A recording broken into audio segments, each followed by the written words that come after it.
चंद्रयान 3 कामयाब हो चुका है। जितनी ज्यादा एक्सपेक्टेशन थी उसी तरह उसी कामयाबी के साथ चंद्रयान ने सबका जो है भरोसा जीत लिया है। इसरो की तरफ से जो है एक खूबसूरत क्लिप शेयर किया गया, पूरी दुनिया में वो देखा कि किस तरह से वो खुश हो रहे हैं। इसरो फाइनली चंद्रयान 2 के बाद चंद्रयान 3 में 100% कामयाब हो गया। जो चंद्रयान 3 है, इतना बड़ा मून मिशन था, इंडिया ने जो है इसको अचीव कर लिया। इंडिया कामयाब हो गया। इंडिया ने दुनिया को दिखा दिया कि वो अगर ठान ले तो वो सब कुछ कर सकता है। लेकिन अगर हम अपने कश्मीरियों की बात करें इस खुशी के मौका पर, क्योंकि हमारा हमसाया मुल्क इंडिया और पूरे एशिया में करने वाला इंडिया ये पहला मुल्क बना है। नंबर पे क्या ये सिर्फ इंडिया की कामयाबी है? क्या ये सिर्फ इसरो की कामयाबी है? नहीं, मैं तो सबसे पहले कहूंगा कि science is the common religion among all the people.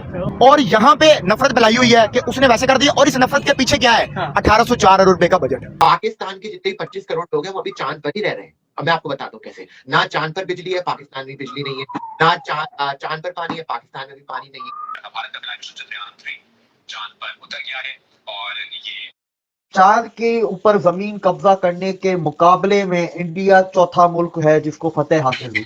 जो इसरो के चीफ हैं वो कामयाबी में आई थिंक तो क्लब है और डांस वगैरह कर रहे हैं खुशी के अंदर। जिसे हिंदुस्तानी समझता है, जिसको अपनी रूट्स का पता है, उस सबको तो खुशी होगी। अब्बू जो है इंडिया को हटाकर अरबियों को बना लिया, जिन्होंने अपना अब्बू एक नया मिलित नगमा बनाया है मैं ये खाता, लेकिन ये इंडिया गया तो मैं कैसे खा सकता हूँ? आप मुझे खुद बताएं।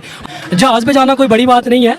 वो क्या होगा, ज्यादा ज्यादा टेक्नोलॉजी उनके पास होगी, वो हमसे ज्यादा तरक्की कर गए, वो हमसे ज्यादा, उनकी जीडीपी ज्यादा है हमसे। जो काम हमने किए उन्होंने नहीं किए।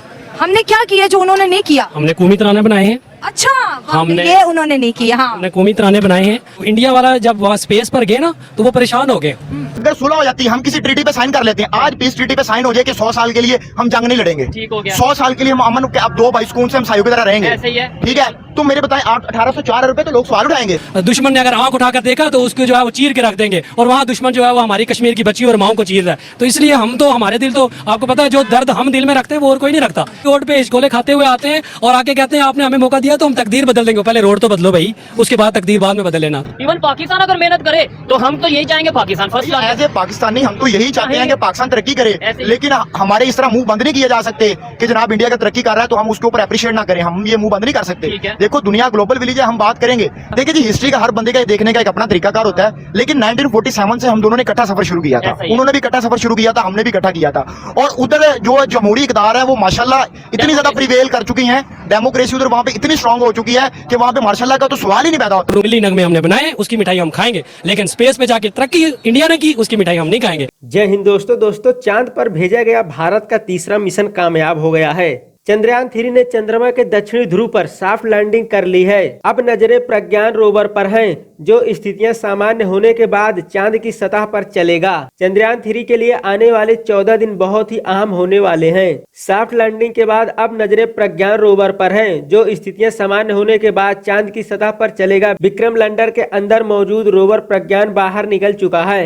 रोवर और लैंडर से जो जानकारी इसरो को मिलेगी वह 14 दिनों की ही होगी, क्योंकि चांद को पूरी रोशनी सिर्फ इसी दौर में मिलेगी। लैंडर और रोवर इन दिनों में पूरी सक्रियता के साथ इसरो को सूचनाएं भेजेगा। दरअसल 14 दिनों के बाद चांद पर रात हो जाएगी। यह रात कोई एक दिन के लिए नहीं बल्कि पूरे 14 दिनों के लिए होगी। विक्रम और प्रज्ञान केवल धूप में ही काम कर सकेंगे, इसलिए वे 14 दिनों के बाद निष्क्रिय हो जाएंगे।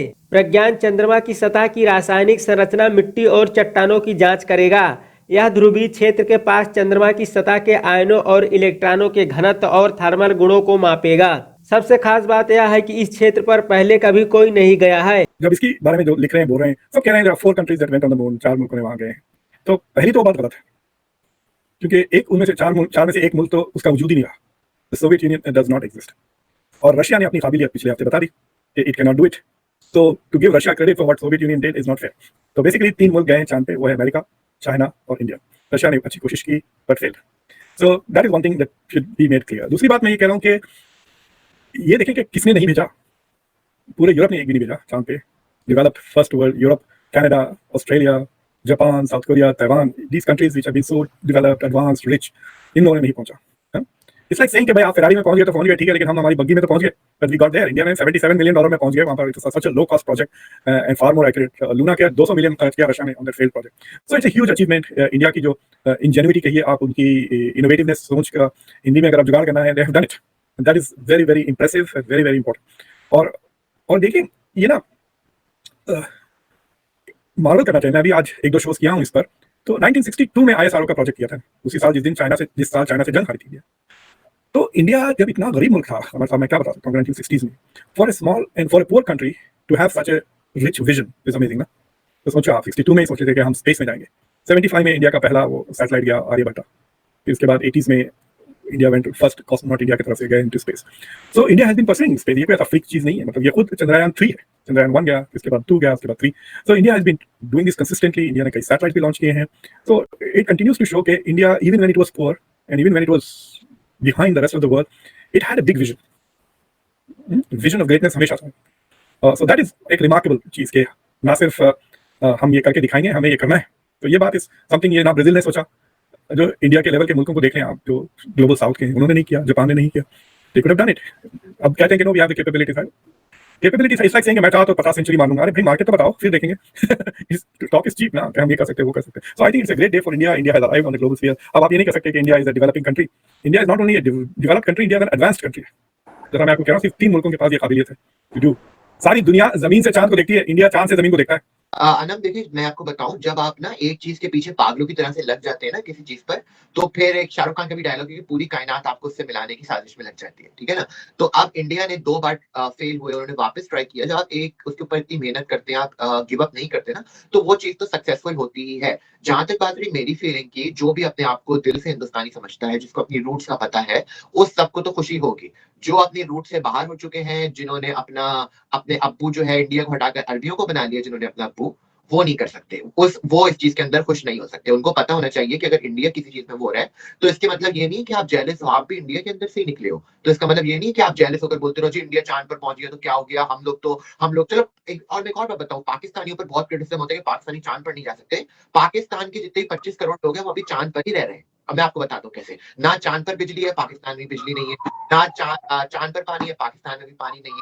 तो जो कोई पाकिस्तान के, तो कोई इतना फर्क नहीं है। पाकिस्तान तो ऑलरेडी चांद को, बल्कि चांद पे जाने की जरूरत क्या है, पाकिस्तान से भी चांद दिखता है। इंडिया तो, मैं बिल्कुल सही बोलते हैं, इंडिया ने तो कोई फजूल में किया कि चांद पर चले गए, पाकिस्तान से भी तो दिखता है चांद। यही मैं बहुत एजुकेटेड वाली बात कर रहा हूँ, और पाकिस्तानी मुझे पता है बहुत खुश होंगे इस बात से, बोलेंगे बहुत अच्छी बातें कर रहे हैं शायद आज।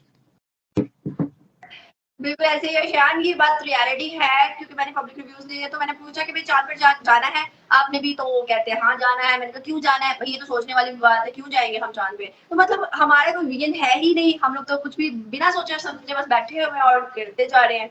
चंद्रयान 3 जिस तरीके से कामयाब हुआ, सिर्फ इंडिया की कामयाबी नहीं, मैं समझता हूँ पूरी दुनिया की कामयाबी है। क्या कहेंगे आप इस हवाले से? सबसे पहले तो जी ये हमारी एशिया की कामयाबी है, सही है, ठीक है। बरसगीर पाको इनकी कामयाबी है, बिल्कुल। और वो भी 6:04 पे लैंड किया उसने। और उसका मैं देख रहा था, मेन स्ट्रीम मीडिया तो उसको रिपोर्ट ही नहीं कर रहा। हमारा पाकिस्तान मेन स्ट्रीम मीडिया उसको रिपोर्ट ही नहीं कर रहा। ये तो सोशल मीडिया से हमें पता चल रहा है। और ये भी गलत बात है कि अगर आपके एशिया में कोई कंट्री जो है वो तरक्की कर रहा है, तो उसको अप्रिशिएट करना चाहिए मेन स्ट्रीम मीडिया को, ताकि इनको भी थोड़ी होश आए कि हम भी थोड़ा सा। हमारे जो स्टूडेंट हैं, हमारे यूथ हैं, उन्हें पता चले दुनिया कहाँ की कहाँ जा रही है, दुनिया नहीं नेबर कहाँ का कहाँ जा रहा है। और आपको एक और बात बता दूं, अगर हमारे मेन स्ट्रीम मीडिया ने कवर नहीं किया, तो क्या ये दुनिया में खबर नहीं गई, या इवन पाकिस्तान में ये खबर नहीं आई? मतलब फायदा क्या ना कवर करने का? आजकल तो जी मेन स्ट्रीम मीडिया से लोग ज्यादा सोशल मीडिया यूज कर रहे हैं, ठीक है। मेन स्ट्रीम मीडिया आजकल कोई नहीं लगा के बैठता। जो पुराना वक्त होता था कि जी रात को 9 बजे वाली खबरें आनी है, अब तो लोग सोशल मीडिया पे 1 मिनट से पहले खबर मिल जाती है। और दूसरा, अगर ये मेन स्ट्रीम मीडिया पे चला देते, लोग इंस्पायर्ड होते, उससे वो मोटिवेट होते, और जो हमारी खासतौर पे यूथ है, यंग जनरेशन है, उसको बड़ी मोटिवेशन मिलनी थी।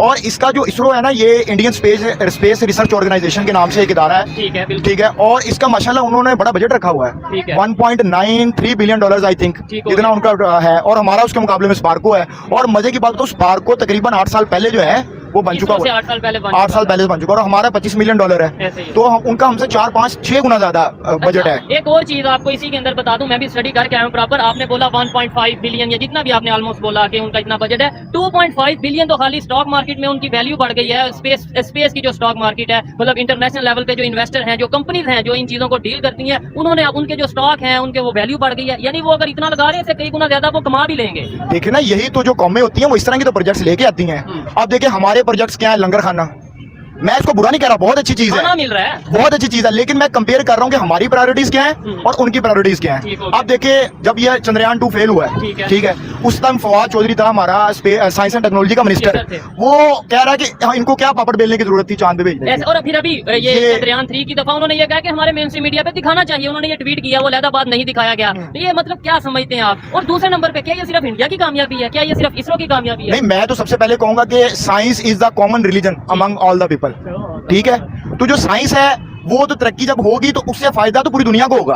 ठीक है। अब अगर दुनिया में टायर इजाद हुआ है या इलेक्ट्रिसिटी इजाद हुई है, उसके किसी एक मुल्क को तो फायदा नहीं ना हुआ, पूरी दुनिया को फायदा हुआ है। एक ग्लोबल विलेज है। इंडिया का जो चंद्रयान 3 है वो सक्सेसफुली मून पे जो है लैंड कर चुका है और इंडिया ये करने वाला दुनिया का पहला मुल्क बन गया है। तो हम जो है आज पब्लिक रिएक्शन भी रिकॉर्ड कर रहे हैं और इसके साथ साथ मुंह भी मीठा करा रहे हैं। तो आप क्या मुंह मीठा करेंगे इंडिया की इस कामयाबी पे? मुंह मीठा करने से पहले मैं सबसे पहले मुबारकबाद पेश करता हूँ इंडिया को, लेकिन मैं समझता हूँ इंडिया ने कोई इतना खास कारनामा अंजाम दिया नहीं है। वो क्यों? वो इसलिए कि मैं आपको बताता चलूँ कि उनका स्पेस गया, बेशक वो मून पे गया है, उन्होंने अपनी साइंस जो है वो जदीद टेक्नोलॉजी ऊपर की है, मगर उन्होंने जो काम हमने किए उन्होंने नहीं किए। हमने क्या किया जो उन्होंने नहीं किया? हमने कौमी तराने बनाए हैं। अच्छा, हमने ये उन्होंने नहीं किया। हाँ, हमने कौमी तराने बनाए हैं और हमने जो है वो पूरे पाकिस्तान फेस कैमरे की तरफ खड़े हैं। हमारा जो हमारे सबसे पहले तो हमने कौमी तराने बनाए हैं, बड़े जबरदस्त बनाए हैं। और वो तराने सुन के ना यकीन जाने मैं रात को 2-2 बजे तक रोता हूँ। अच्छा, वो इसलिए रोता हूँ कि ये महाज हमारे लोगों ने किया है, पाकिस्तान के लोगों ने। जहाज पे जाना कोई बड़ी बात नहीं है, वो क्या होगा, ज़्यादा से ज़्यादा टेक्नोलॉजी उनके पास होगी, वो हमसे ज़्यादा तरक्की कर गए, वो हमसे ज़्यादा, उनकी जीडीपी ज़्यादा है हमसे, उनके तमाम तर उनका जो स्टॉक मार्केट है वो हमसे ज़्यादा है। लेकिन क्या हुआ, हम उनसे आगे, हमारे लोग उनसे आगे, और हम बहुत सी चीज़ों ऐसी हैं जो जिनमें हम उनसे आगे हैं और इंशाल्लाह आगे रहेंगे। और आप देखेंगे कि जो मिशन है हमारे कौमी तराने बनाने में, नगमे गाने में और उसके अलावा अखबारों में अपनी सुर्खियाँ लगाने में, वो हम सबसे आगे हैं। लेकिन ये बात आप मानें कि इंडिया वाला जब वहाँ स्पेस पर गए ना तो वो परेशान हो गए। जब वो वहाँ उतरे तो पता क्या लिखा हुआ था? क्या लिखा हुआ था? लिखा हुआ था ये मेजर जनरल गफूर की जो प्रॉपर्टी है, यहाँ पे आप नहीं लैंड कर सकते। ये तो आपने पूरा प्रोग्राम जो है रोस्ट कर दिया है। चलिए पहले मुंह तो मीठा करें, नहीं। कंटिन्यू करते हैं। मुंह मीठा करने में क्या प्रॉब्लम है? खुश तो आप हो रहे हैं। हाँ, मैं बेशक मैं खुश हूँ, इसमें कोई शक नहीं है कि मैं खुश नहीं हूँ। जाहिर बात है मैं इंडिया के लिए खुश नहीं हूँ। अगर आप मुझे खिलाती मुबारक हो, आज हमारे मुल्क ने एक नया कौमी तराना बनाया है तो मैं ये खाता, एक नया मिलित नगमा बनाया है मैं ये खाता। लेकिन ये इंडिया गया तो मैं कैसे खा सकता हूँ? आप मुझे खुद बताएं। हम देखें इंडिया जो है हमारा सबसे पहले नेबरिंग कंट्री है। दूसरी बात ये है कि एशिया में जो पहला ये करने वाला मुल्क बना है। ये जो साइंस है, जैसे किसी ने मोबाइल बनाया, किसी ने कंप्यूटर बनाया, किसी ने सैटेलाइट बनाई, ये सब चीज़ें हम सब के काम आती हैं।